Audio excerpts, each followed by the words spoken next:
You meet someone warm, emotionally available, and consistent. They show up and they text back, but you feel absolutely nothing. They seem boring. Then you meet someone who sends mixed signals, pulling away as you get close, and your heart races. We call this a spark. We often run from the people who could genuinely heal us to chase the ones who keep us on edge. It's easy to write this off as a string of bad luck or a specific type, but the real driver behind these choices is far more systematic. Deep within the brain, a survival system forged in childhood is running quietly in the background. It was designed to protect you from rejection and emotional pain long before you were old enough to date.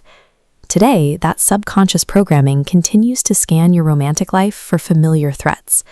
The magnetic pull toward an unpredictable partner is a survival mechanism in disguise. What feels like natural romantic chemistry is often just a decades-old defense system actively sabotaging your adult love life. The human brain prioritizes survival over happiness. The amygdala acts as an emotional alarm center, processing current experiences by comparing them against a library of your earliest, most charged memories.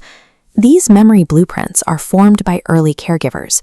Developmental psychologist Mary Ainsworth proved that the quality of these childhood bonds creates an internal working model, a permanent biological map for how you handle intimacy as an adult. The amygdala is a time machine. It operates on pattern recognition rather than a calendar.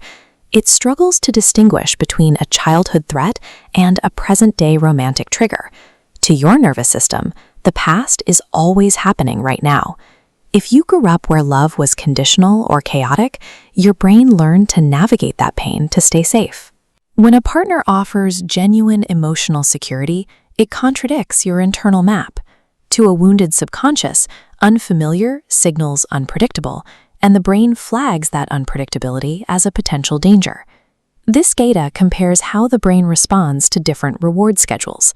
Consistent affection creates a low, flat baseline, but inconsistent love, the sometimes yes, sometimes no of an unavailable partner, triggers massive, erratic dopamine spikes.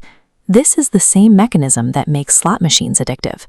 We frequently mistake this state of physiological anxiety for passion. When you feel no spark with a stable partner, you are likely experiencing the unfamiliar absence of a nervous system alarm. These internal settings manifest as specific, recognizable survival scripts. We act out these behaviors to keep ourselves at a distance we consider safe. The pursuit-withdrawal cycle traps couples in a loop where one partner escalates their need for reassurance while the other retreats into silence.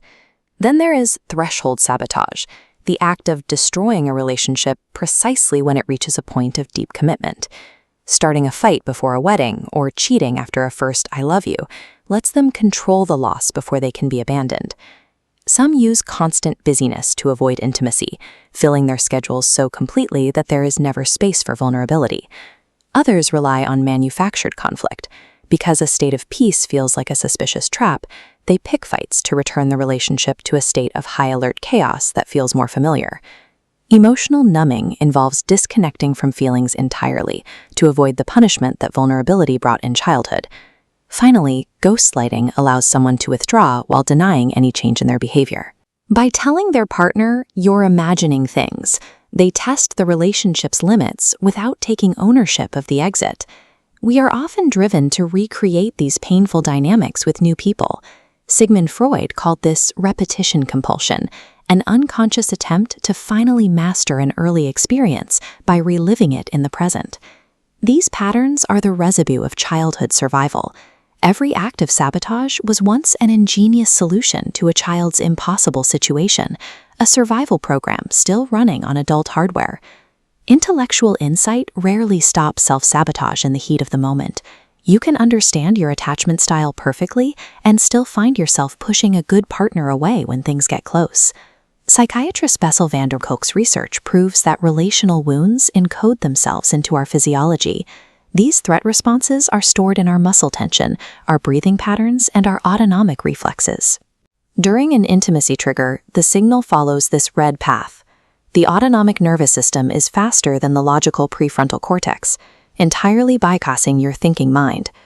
Before consciously registering a partner's kindness, your body has already triggered a literal fight or flight reflex. This biological override makes it possible to consciously want intimacy, while your physical body recoils as soon as a partner reaches for you. The walls you built as a child were brilliant, necessary adaptations. Shutting down or running away kept you safe when you were small and powerless. Healing requires teaching the body that it is no longer in danger.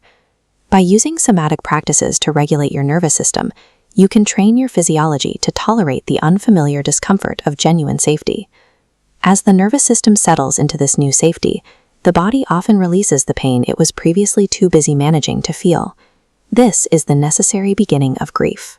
Mourning the childhood you didn't get is the emotional metabolism required to stop recreating that past in the present. Your subconscious is an old protector, but you are no longer that child. You have the capacity to recognize the alarm for what it is, take down the armor, and finally let love in.